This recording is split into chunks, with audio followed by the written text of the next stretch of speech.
बात आज के मुद्दे की यूनिवर्सिटी ग्रांट्स कमीशन यानी कि यूजीसी की तरफ से साल 2026 की शुरुआत में जारी किए गए नए नियम promotion of equity in higher education institutions regulation 2026 को लेकर देश भर में एक बड़ी बहस छिड़ गई है। एक तरफ जहां इसे सामाजिक न्याय की दिशा में बड़ा कदम माना जा रहा है, तो वहीं सामान्य वर्ग के छात्रों और शिक्षकों के बीच इसको लेकर गहरी चिंता है, विरोध है।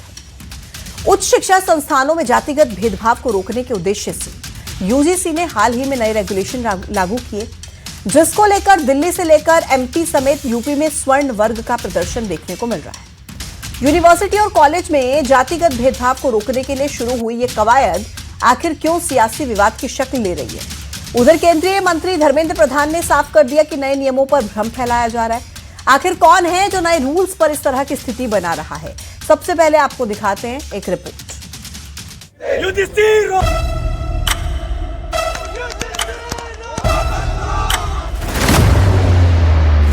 देश भर में यूजीसी को लेकर विवाद गहरा गया है। दिल्ली से एमपी तक सवर्ण वर्ग के लोग सड़कों पर उतर आए हैं।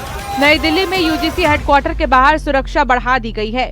प्रदर्शनकारियों को कैंपस के अंदर घुसने से रोकने के लिए बड़ी संख्या में बैरिकेड्स लगाए गए हैं। किसी को भी मिसयूज करने का अधिकार नहीं रहेगा। इसमें यूजीसी हो, भारत सरकार हो या राज्य सरकार हो, इसकी दायित्व रहेगी। मैं आश्वस्त करता हूँ, उसको जो व्यवस्था हुई है, भारत की कुछ भी व्यवस्था हो, संविधान की परिधि के अंदर होगा। और ये जो विषय आई है, ये तो सुप्रीम कोर्ट की निगरानी में व्यवस्था है। राजधानी भोपाल में सामान्य वर्ग के लोगों ने विरोध किया। प्रदर्शनकारियों ने यूजीसी के नए नियमों को वापस लेने की मांग की है। अपने एक वर्ग को सदैव पीड़ित घोषित कर दिया है और एक वर्ग को हमेशा के लिए स्वघोषित अपराधी घोषित कर दिया है, जिसकी न कोई सुनवाई है, न जिसकी कोई सुनेगा और न जिसपे कोई प्रावधान है। अगर कोई झूठी शिकायत भी करेगा तो वो बड़े प्रेम से बच के निकल जाएगा, लेकिन जिसके खिलाफ होगी उसका जीवन सदैव के लिए बर्बाद हो जाएगा, खत्म हो जाएगा। वो क्या पढ़ाई करेगा? यूजीसी के नए नियमों को लेकर अब सियासत गर्मा गई है। नेता प्रतिपक्ष उमंग सिंघार ने कहा कि कानून बनाते समय सभी का ध्यान रखना चाहिए। उधर उच्च शिक्षा मंत्री इंदर सिंह परमार यूजीसी के नए नियमों पर कुछ भी बोलने से बचते नजर आए।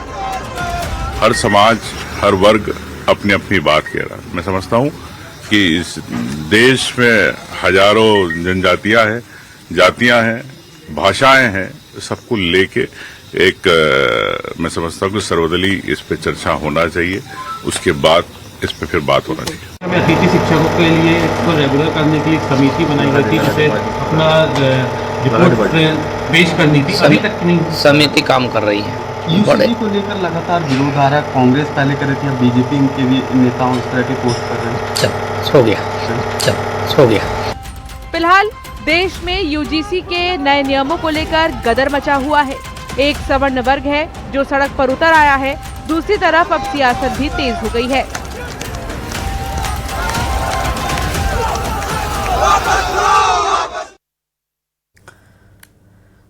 अब देखिए, नए नियमों को लेकर जो कमेटी बनाई जाएगी उनमें सवर्ण वर्ग का प्रतिनिधित्व अनिवार्य नहीं है, जबकि नए नियमों में ओबीसी को शामिल किया गया है। पुराने नियमों में ओबीसी वर्ग शामिल नहीं था।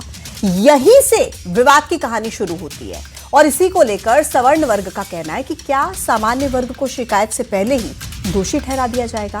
क्या नए नियमों के पीछे कुछ ऐसा ही है या फिर भ्रम वाली स्थिति पैदा की जा रही है? आज इसी पर हम हर डिबेट में चर्चा करेंगे। पहले नजर आज के सवालों पर, और सवाल नंबर 1 कि नए नियमों पर भ्रम या फिर विरोध सही। सवाल नंबर 2, ओबीसी को शामिल किया, सवर्ण को क्यों छोड़ा? सवाल नंबर 3, जातीय भेदभाव रोकना या फिर बांटना? आइए करते हैं चर्चा की शुरुआत। खास मेहमानों का पैनल में चर्चा में शामिल है कांग्रेस के प्रवक्ता भूपेंद्र गुप्ता जी, प्रोफेसर दीपक कुमार शिक्षाविद हमारे साथ हैं, रत्नेश मिश्रा जी बीजेपी के नेता हमारे साथ हैं, महेंद्र शेखाला छात्र नेता हमारे साथ हैं, सत्यम पांडे जी एडवोकेट हैं सुप्रीम कोर्ट के, हमारे साथ इस वक्त स्टूडियो में मौजूद है। सभी का बहुत बहुत स्वागत है। सबसे पहले महेंद्र शेखाला जी, शुरुआत आपके साथ करते हुए, छात्र नेता आप हैं और छात्र ही हम देख रहे हैं सोशल मीडिया से सड़कों पर नजर आ रहे हैं, विरोध कर रहे हैं कि जब एससी एसटी ओबीसी को शामिल कर लिया था तो सवर्णों को भी शामिल किया जाता।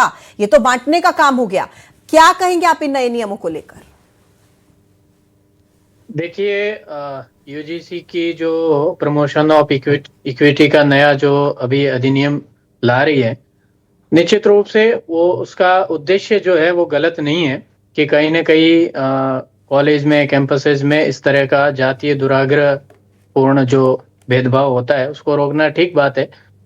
लेकिन ये जो कि भाई ओबीसी को शामिल कर दिया लेकिन जनरल को शामिल नहीं किया गया, मैं आपको एक डेटा के आधार पे अगर हम बात करें तो 2014 से लेकर के 2021 तक जो एजुकेशनल इंस्टीट्यूट्स में जो सुसाइड्स हुई है स्टूडेंट्स की, उसकी अगर बात करें तो जनरल जो सवर्ण वर्ग है उसमें सबसे ज्यादा 51% जो है स्टूडेंट, जनरल स्टूडेंट ने सुसाइड करी है।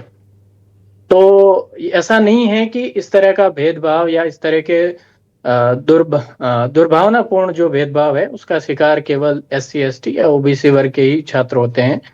कोई भी छात्र हो सकता है, चाहे वो EWS वर्ग का भी हो सकता है, चाहे वो नॉन रिजर्व कैटेगरी का भी हो सकता है, उसके साथ भी किसी भी तरह का भेदभाव किया जा सकता है। तो मेरा विचार इसमें यह है कि अगर इस तरह की मतलब SC ST OBC के आधार पे अगर जातीय भेदभाव नहीं हो तो मतलब सरकार को ये भी सुनिश्चित, UGC को ये भी सुनिश्चित करना चाहिए कि अगर शिकायतकर्ता झूठा है या फिर उसमें कोई दुर्भावना निहित है तो उसका भी उनको समुचित प्रावधान किया जाना चाहिए। ठीक है, यानी कि आप कह रहे हैं संशोधन इसमें होना चाहिए। रत्नेश मिश्रा जी से मैं जवाब लूंगी इस पर। रत्नेश जी, लगातार देखिए ये कहा जा रहा है, यूजीसी के नए नियमों का ये हवाला दिया जा रहा है कि भेदभाव को खत्म करना इसका मकसद है, लेकिन इसके उद्देश्य से इतर जो विवाद बढ़ रहा है, सवर्णों का ये कहना है, जनरल कैटेगरीज का ये कहना है कि आप लोगों ने तो बिना कुछ हुए ये मान लिया ना कि अपराधी तो जनरल कैटेगरी से जुड़ा ही व्यक्ति होगा, तो आप इसमें सवर्णों को क्यों आप लोगों ने ऐड नहीं किया? पूजा जी, आपको और सभी साथी पैनलिस्टों को मेरी तरफ से नमस्कार। देखिए पूजा जी, ये ऐतिहासिक तथ्य है और सर्वमान्य तथ्य है कि अनुसूचित जाति एवं जनजाति के वर्ग के लोगों के साथ और अन्य पिछड़ा वर्ग के लोगों के साथ भेदभाव की घटनाएं होती रही हैं। और शिक्षा के उच्च संस्थानों में अगर आप परसेंटाइल देखें तो आपको अंतर पता चल जाएगा कि सामान्य की स्थिति क्या है और पिछड़ा और अनुसूचित जाति एवं जनजाति के बच्चों की स्थिति क्या है, संख्या की स्थिति क्या है सर, ये भी क्लियर कीजिए। मैं आपको एक जवाब दे देता हूँ, सुन तो लीजिए मैडम। हाँ। मैं ये कह रहा हूँ कि मेरा नाम रत्नेश मिश्रा है और जब मेरा लालन पालन होता है, जिस एनवायरमेंट में होता है, उसमें ये कहा जाता है you are a Brahmin, you are the leader of the society, how to you sit, how to talk, how to eat, मतलब कैसे आपको क्या करना है सब कुछ सिखाया जाता है।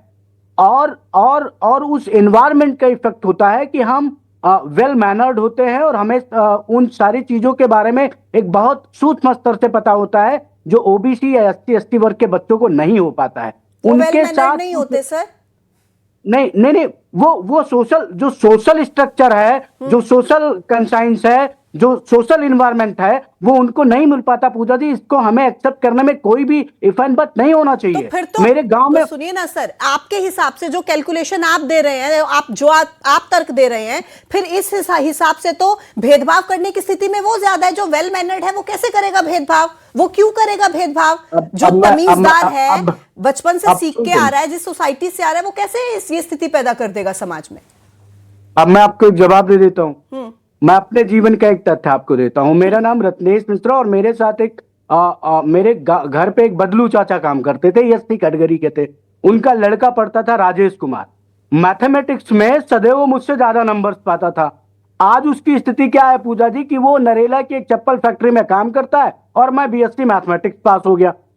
आखिर जो बच्चा मुझसे ज्यादा मार्क्स पाता था बचपन में मेरे स्कूल टाइम में, वो अचानक से पूरे के पूरे एजुकेशन सिस्टम से बाहर कैसे हो गया? ये भी तो एक तथ्य है ना, ये भी सत्य है। हाँ, अगर सामान्य, मेरे पास फिर इसका बहुत बड़ा तर्क है सर। अब ऐसे तो जनरल कैटेगरी का व्यक्ति ज्यादा नंबर हासिल करके भी सर एडमिशन नहीं मिल पाता है उसको। पूजा जी मैं जवाब दे रहा हूँ। हाँ, अगर कहीं भी इन रेगुलेशंस में, इन दिशा निर्देशों में किसी भी वर्ग के बच्चे को लगता है, किसी भी वर्ग के व्यक्तियों को लगता है कि कहीं पर ऐसी कोई स्थिति बन रही है जिससे इनका मिसयूज हो सकता है, तो बिल्कुल सरकार के तथ्य में, संज्ञान में अगर वो तथ्य आएंगे तो ऐसा तो कहने की ये इसको बदला नहीं जा सकता। अगर उनके खिलाफ झूठी शिकायत कर दी तो कोई प्रावधान नहीं है कि वो कहां पर जाएं सर। सवाल ये उठ इसीलिए रहा है, तो मैं आ रही हूँ मिश्रा जी, मैं आती ये हूँ, चलिए बातें आपके निकल पास। कर आएंगे तो सरकार तो सबके हित के लिए काम कर चलिए रही है मैं ना। आती हूँ तो आपके आप क्या पास, कहना मैं चाहते मेरे हैं और कि भी SC मेहमान हैं, मैं और उनसे भी एक और SC एक बच्चे बच्चों जवाब ले के लेती हूँ, हित फिर के लिए आती हूँ काम आपके किया पास। जाए। प्रोफेसर नहीं, दीपक बिल्कुल कुमार मैं जी, इस पक्ष में हूं। बताइए ये यूजीसी के नए नियमों से आप कितना सहमत हैं, विरोध में हैं इसके, या आप इसका समर्थन करते हैं कि सही है ये? साथियों को नमस्कार। असल में यूजीसी की कार्रवाई हो या फिर भारत सरकार की जो चीजें हैं ना, सब में जब पॉलिटिक्स घुस जाती है ना, तो बहुत ही बुरा लगता है, बहुत दूरगामी इसके दुष्प्रभाव आते हैं। मैं प्रोफेसर हूँ, पढ़ाता हूँ। मैंने कभी भी बच्चों को ये नहीं पूछा कि वो किस जात का है, वो मेरा सारे सारस्वत संतान है हमारी। अब जब ऐसे रूल्स आ रहे हैं तो मुझे जातिवादी सरकार बना रही है। मैंने कभी नहीं सोचा था कि बच्चा कौन है हमारा, जो अच्छा पढ़ने वाला है, अनुशासनशील है।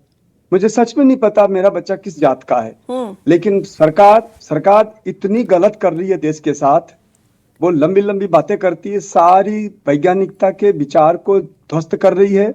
और बंधु बांधव होते हैं हमारे सारे बच्चे, वो जातीयता लाके अब इनको क्या चुनावों की पड़ी है। हालांकि मैं देखिए सारे राजनेताओं का मैं अभिनंदन करता हूं कि वो देश सेवा कर रहे हैं, लेकिन जब ये वोट की राजनीति करते हैं ना तो बहुत बुरा लगता है। और ऐसा नहीं करना चाहिए था इनको। कम से कम शिक्षा संस्थानों को छोड़ देते। मुझे नहीं लगता कोई भी हमारा अध्यापक वृंद कभी भी किसी बच्चे के साथ पक्षपात करता है। आप सब जगह जातीयता भरते जा रहे हैं। देखिए बिटवीन द लाइन एक बात होती है, इंग्लिश में से बिटवीन द लाइन कहते हैं और हिंदी में से व्यंग्यार्थ कहते हैं। इसका मतलब यह है जब आप कोई बात करते हैं तो उसका एक व्यंग्यार्थ निकलता। व्यंग्यार्थ बहुत ही बुरा जा रहा है, पूरे देश के खिलाफ जा रहा है। वैसे भी हम सांप और छुछुंदर के देश के रूप में प्रख्यात थे। अब जब से ये चीजें होने लगी हैं, जातीयता पर आप जोर दे रहे हैं, जातीयता की बात को कर रहे हैं, बहुत दुखद है। हमारे यहाँ पता है, हमारे यहाँ साइंटिफिक टेम्परामेंटल एक आंदोलन होना चाहिए था। अब हमारा मतलब हम इतने समाज विरोधी हैं, इतने संविधान विरोधी हैं। हमारा संविधान जाति विहीन, धर्म विहीन, मानवता परक संविधान है हमारा। हमारा हृदय गदगद हो जाता है जब संविधान दीपक के सर, आप प्रावधानों बहुत को अच्छी देखते हैं। बात कर रहे हैं, बहुत अच्छी बात कर रहे हैं। शिक्षा के मंदिर में जातिवाद को घुसा दिया गया, ये बहुत अहम पहलू आपने उठाया। लेकिन दीपक सर, एक जो चिंता है, जो जनरल कैटेगरी से आते हैं स्टूडेंट्स, वो उनकी चिंता ये है सबसे ज्यादा कि भाई डर का माहौल हो जाएगा। शिकायत अगर किसी ने कर दी हमारे खिलाफ, वो शिकायत झूठी निकली, पहले प्रावधान था जुर्माना लगेगा, आपने वो प्रावधान भी हटा दिया। मतलब वो भी तो इसी देश के बच्चे हैं। सब हैं, सबको समानता के साथ व्यवहार करना चाहिए। और देखिए भारत पिछड़ा ही रहेगा, ऐसे प्रावधान यदि सरकारें लाती रही ना तो भारत और गड्ढे में जाएगा। ठीक सर। आज हमारे यहाँ इतनी संख्या है बच्चों की, आप केवल 10% स्कूल सुधार नहीं रहे हैं। आप विधेयक लेके आगे 2009 वाला जी। और आपने न जाने क्या क्या प्रावधान कर दिए। शिक्षा पे आपने इतनी लंबी चौड़ी पॉलिसी ला दी और आप 6% खर्च नहीं कर रहे हैं उसके ऊपर, है ना। सारे स्कूल्स में गांव में जाता हूँ, देखता हूँ, अपने बच्चों को देखता हूँ जो स्कूल में पढ़ाते हैं। मेरे पास एक बच्चा था, वो लैब असिस्टेंट है। मैंने पूछा यार तेरा लैब जाना चाहूंगा, देखना चाहूंगा। तो बच्चे ने कहा सर हमारा लैब है ही नहीं। तो मैंने कहा तू फिर कहाँ काम कर रहा है? तो आपके पास लैब नहीं है, साइंटिफिक टेम्परामेंटल नहीं है, आप पॉलिटिक्स किए जा रहे हैं, सारा सत्यानाश कर रहे हैं। ठीक दीपक सर, मैं वापस से आपके पास लिखा है, पहलू आप उठा रहे हैं बतौर शिक्षाविद। भूपेंद्र गुप्ता जी से एक रिएक्शन मैं ले लेती हूँ। भूपेंद्र गुप्ता जी, क्या, क्योंकि देखिए एक वर्ग ऐसा है जो ये कह रहा है कि ये तो सिर्फ वोट बैंक के चक्कर में किया जा रहा है, हालांकि सरकार ये कह रही है कि हम आश्वस्त करते हैं किसी तरीके का कोई भेदभाव नहीं होगा, हम सबके साथ है और ये जरूरी था भेदभाव को खत्म करने के लिए। क्या आप लोगों को भी यही लगता है? देखिए, जो मैंने सभी की बातचीत सुनी है, इसमें दो चीजें प्रमुख हैं कि लोगों की अगर कोई आशंका है तो सरकार को उसकी जो है जागरूकता तैयार करनी चाहिए। जब उन्होंने नियम बनाए हैं तो वो सरकार जानबूझ के खामोश क्यों बैठी इस पर? इसलिए बैठी है कि जय भारतीय जनता पार्टी के इसमें कई उद्देश्य हैं। एक उद्देश्य ये भी है कि जो हमारा कैंपस है, हमारे जो कॉलेज के कैंपस हैं, यूनिवर्सिटीज के कैंपस हैं, यहाँ पर भी वो लोगों को विभाजित करना चाहते हैं। ऑटोमेटिकली जो है अगर सरकार अपनी इस नियम के प्रति जागरूकता नहीं फैलाएगी तो जो है बच्चे अभी दिख ही रहे हैं सड़कों पर, ये डिवीजन चालू हो गया है। सरकार का उद्देश्य है कि ये जो जातिगत और जो ये सामाजिक विद्वेष की भावना जो है इसमें ये एक हो कभी नौजवान से लोग, इसके पहले ही उनको जो है आपस में लड़ा दो, उनको आपस में तोड़ दो। दूसरी चीज मैं आपसे कहना चाहता हूँ कि सभी ने अपनी अपनी बात कही है, लेकिन इस बात का जवाब हमें ढूंढना पड़ेगा कि रोहित वेमुला को आत्महत्या क्यों करनी पड़ती है। एक लड़की को उड़ीसा में जो है खुद को आग को समर्पित करके जलना क्यों पड़ता है, क्या पल्लवी को क्यों गले लगाना पड़ता है मौत को। ये सारी चीजों के जब हम जवाब नहीं ढूंढ पाएंगे तब तक इन बातों का कोई अर्थ नहीं है। ये सारी आई वॉश है। आज सरकार को अगर जो है, मेरे दो सवाल है सर आपसे। एक तो ये आपने दो केसेस का जिक्र किया और इन्हीं केसेस के बाद ये हुआ भी था कि कोर्ट की तरफ से सख्त आदेश लाने का ऑर्डर दिया गया था। 2025 में ड्राफ्ट बनता है, 2026 में लागू किया जाता है। जब ड्राफ्ट बनता है तब उसमें ओबीसी ऐड नहीं होते, जब नियम लागू कर दिए जाते हैं उसमें ओबीसी को ऐड कर दिया जाता है। ड्राफ्ट में शिकायत का प्रावधान होता है, जब नियम लागू होते हैं शिकायत का प्रावधान नहीं होता है। आपको क्या नहीं लगता कि भाई सवर्णों के साथ ये गलत हो रहा है? क्योंकि वो कह रहे हैं कि आप लोगों ने तो मान लिया ना, या ये वोट बैंक की राजनीति के चक्कर में कोई सीधे सामने से नहीं बोलेगा? आप बोलिए बीजेपी से कि वो वोट बैंक की राजनीति कर रहे हैं। अभी जब नहीं, मैंने तो पूछा सर, जब उनकी बारी थी मैंने उनसे बहुत तीखे सवाल किए, लेकिन खुलकर तो आप भी नहीं बोल रहे ना भूपेंद्र गुप्ता जी। आपने जो सवाल किए मैं जवाब दूं क्या? बिल्कुल दीजिए सर। बताइए सवर्णों को इसमें शामिल किया जाना चाहिए था, ये नियम गलत है या नहीं है? कांग्रेस पार्टी का क्या पक्ष है इस पर, क्लियर बताइए सर। पहला तो आपने बोला कि ये ड्राफ्ट था और ड्राफ्ट में उन्होंने परिवर्तन कर लिया। तो आपको इस बात के लिए मैं बताना चाहूंगा कि ड्राफ्ट इसीलिए होता है कि उसमें जो है परिवर्तन किया जा सकता है, इसीलिए तो ड्राफ्ट आता है, नहीं तो सीधे ही फाइनल चीज आ जाए। और अगर उसमें कुछ परिवर्तन हुआ है तो साल भर तक उस पर डिस्कशन चला है, तो उस डिस्कशन की जो डिटेल्स है सरकार को पब्लिक के सामने लानी चाहिए। उसमें कई शिक्षाविदों ने बातचीत की होगी, उनकी वो चीज सरकार इसको छुपा क्यों रही? सरकार तो ये भी नहीं बता रही कि सुप्रीम कोर्ट ने जो है ये निर्देश दिए थे और सुप्रीम कोर्ट के कारण उनको ये बनाना पड़ रहा है। ये सुप्रीम कोर्ट ने जो है गाइडलाइंस तैयार की थी, उन्होंने निर्देशित किया था यूजीसी को। सरकार ये बता क्यों नहीं रही? क्योंकि सरकार चाह रही थी कि वो पूरी पहले क्रेडिट लूट ले और लूट के अपनी दुकान सजा ले। अब सज नहीं रही है तो उन्होंने जो है अब आप ये माहौल सड़क पे फैला दिया है। ये बात तो सरकार को सामने लानी चाहिए कि सुप्रीम कोर्ट ने ये निर्देशित किया था कि ये जो उत्पीड़न होता है कॉलेजों के अंदर, यूनिवर्सिटीज के अंदर, हायर एजुकेशन में, ऐसे कई उदाहरण है कि साथ लड़कियों से कहते हैं प्रोफेसर के कमरे में आकर हमसे मिलिए नहीं तो आपको फेल कर देंगे। छोटा सा सवाल पूछ रही हूँ सर, छोटा सा सवाल आपसे पूछ रही हूँ, एक और छोटा सा सवाल। क्या ये नियमों में संशोधन होना चाहिए? क्या सवर्णों को भी इसमें शामिल किया जाना चाहिए? क्या जातिगत आधार पर ये नहीं होना चाहिए? मैं सीधा सा सवाल आपसे पूछ रही हूँ, बताइए सर।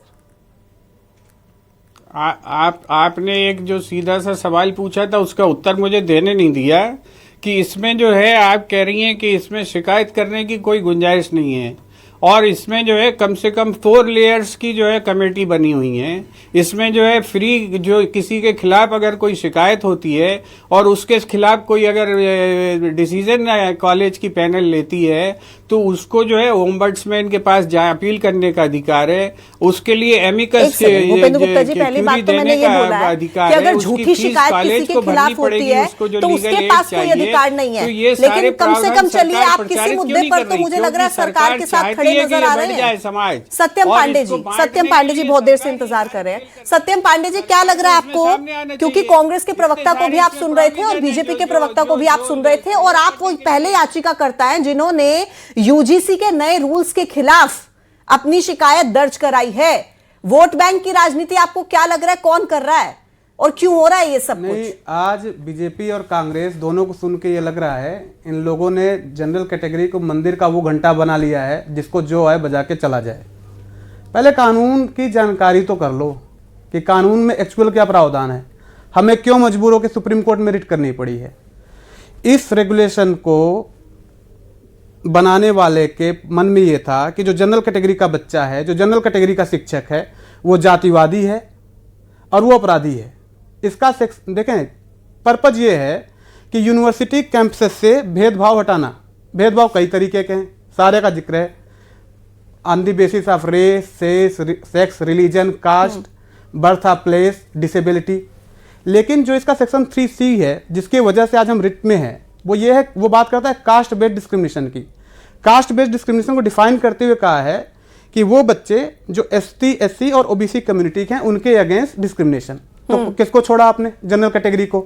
इसका मतलब आपने रेगुलेशन बना के मान लिया कि जो जनरल कैटेगरी का बच्चा है वो अपराधी है, उसके अगेंस्ट कुछ हो नहीं सकता, उसके अगेंस्ट कास्ट के बेसिस पे कुछ नहीं हो सकता। जबकि रियलिटी ये है, JNU के दीवालों पे लिख दिया जाता है ब्राह्मणवाद बनियावाद मुर्दाबाद, BHU के दीवालों पे लिख दिया जाता है ब्राह्मण तेरी कब्र खुदेगी, अशोका यूनिवर्सिटी में नारे लगाए जाते हैं ब्राह्मणवाद बनियावाद मुर्दाबाद, JNU में लिखा जाता है Brahmin we are coming back. BAPSA जो एक स्टूडेंट ऑर्गेनाइजेशन खुल के कहती है तिलक तराजू और तलवार इनको मारो जूते चार। लेकिन UGC के रेगुलेशन बनाने वालों को यह लगता है कि जी जनरल कैटेगरी का है तो इसके अगेंस्ट कोई एट्रोसिटी नहीं होगी। नंबर 1। नंबर 2, आपने जैसा कि सही कहा कि अगर कोई झूठी शिकायत हो जाए और ये पता चल जाए कि हाँ जी ये झूठी शिकायत थी, तो UGC कहती है कोई नहीं जी, बच्चों से गलती हो जाती है। ओम्बुड्समैन की जो व्यवस्था है वो है कि भाई अगर आपको दोषी पाया गया आप अपील करिए। It is not so that if the complaint is find to be false तो क्या एक्शन होगा, वो प्रावधान हटाया गया है। दूसरी बात, सरकार ने बताया नहीं कि सुप्रीम कोर्ट के निर्देश में बताया, सरकार ने बताया, जो भी लीगल फैटर्निटी थे वो सब जानते हैं कि पायल तड़वी की माँ और रोहित वेमुला की माँ की संयुक्त PIL पे ये सुप्रीम कोर्ट की निगरानी में हुआ था। सुप्रीम कोर्ट ने कहा था कि आप एश्योर करो कि कास्ट डिस्क्रिमिनेशन नहीं होगी। सुप्रीम कोर्ट ने ये थोड़ी कहा था कि आप एक कास्ट को कास्ट ही मानना बंद कर दो। सुप्रीम कोर्ट ने ये थोड़ी कहा था कि आप जनरल कैटेगरी के बच्चों को मान लो कि कास्ट एट्रोसिटी यही करता है। आप में एक सिंपल सी बात समझिए, अगर आपका बच्चा यूनिवर्सिटी में जाता है, उसे हॉस्टल का रूम अलाट होता है, उसके साथ रहने वाला दूसरा पार्टनर SC ST का हो गया, हॉस्टल्स में अलाट होते हैं। लेकिन सत्यम नहीं, एक बात मैं कंप्लीट कर दूं, अगर अलाट हो गया उसे, आपसे पूछ रही हूं मैं जी, अगर मान लीजिए कि ऐसे केसेस में जो आपने पायल वाले केस का जिक्र किया है, आपने रोहित वेमुला वाले केस का जिक्र किया, तो अब इन केसेस को खत्म करने के लिए, ऐसा फिर दोबारा कभी ना हो, क्या विकल्प बचता है, क्या किया जाए? विकल्प ये बचता था उसके लिए कि आप उसके लिए एक कास्ट न्यूट्रल, अगर आप छात्रों के बीच सहयोग की भावना विकसित न करके उनके बीच विघटन और अलगाव की भावना विकसित करेंगे कि और सभी पूरे यूनिवर्सिटी कैंपसेस अलग अलग ब्लॉक्स में बढ़ जाएंगे, ST SC OBC और जनरल में बढ़ जाएंगे, और छात्रों में आंतरिक सहयोग समाप्त हो जाएगा, तो फिर कैसे आप डिप्रेशन की लड़ाई से कोई छात्र, सब अलग अलग सामाजिक परिवेश और परिस्थितियों से आते हैं। ठीक सर, ये जरूरी नहीं कि जो जाति उत्पीड़न की वजह से आत्महत्याएं हो रही हों, उनमें कई फैक्टर्स होते हैं। ठीक है, मैं लौटती हूं सर। जो दोषी मान लिया, इसके खिलाफ बताइए। ये तो छात्रों को, स्टूडेंट्स को बांट दिया गया ना। एक तरफ तो आप लोग बोलते हैं कि हिंदू सब एक हो जाओ, जाति में मत बंटो, दूसरी तरफ शिक्षा के मंदिर में खुद जातियों में बांट रहे हैं सर। कि माननीय सर्वोच्च न्यायालय ने जो दिशा निर्देश दिए थे उसके आधार पर ही माननीय संसद सदस्यों की एक कमेटी गठित की गई थी। उसमें तो सपा के भी सांसद थे, कांग्रेस के भी सांसद थे, और उस कमेटी के तो चेयरमैन ही कांग्रेस के सांसद दिग्विजय सिंह थे, जिस कमेटी के रिकमेंडेशंस पे ये आई हैं। तो या तो कांग्रेस के प्रवक्ता ये कहना चाह रहे हैं कि दिग्विजय सिंह जी को सोशल स्ट्रक्चर की समझ नहीं है, या उन सारी पार्टीज के एमपीज को समझ नहीं है। ऑल पार्टी के एमपीज ने ये की वो कमेटी थी जिसके आधार पे आया। हाँ बिल्कुल, हमारी सरकार में लागू हुआ। अगर सामान्य वर्ग के छात्रों को कहीं पर भी इस प्रकार की बात निकल के आ रही है कि उनको निशाना बनाया जा सकता है, उनके साथ कोई दुर्भावनापूर्ण व्यवहार किया जा सकता है, तो बिल्कुल उनकी चिंताओं को ध्यान में रखते हुए सरकार संशोधन करेगी। संवैधानिक तौर पर, न्यायिक तौर पर उनको कि जो भी फैसला हो वो देश के हर नागरिक के, हर जाति से जुड़े लोगों के, हर धर्म से जुड़े लोगों के हित में हो। मेरे पास समय इतना ही था। सभी मेहमानों का बहुत बहुत शुक्रिया मेरे साथ चर्चा में शामिल होने के लिए। तो कुल मिलाकर यूजीसी के नए रूल्स को लेकर लगातार विरोध देखने को मिल रहा है। पहले सोशल मीडिया तक सीमित था, लेकिन अब सड़कों तक ये विरोध नजर आ रहा है। आज की डिबेट में इतना ही, छोटा सा ब्रेक। आप देखते रहिए न्यूज़ 18। नमस्कार।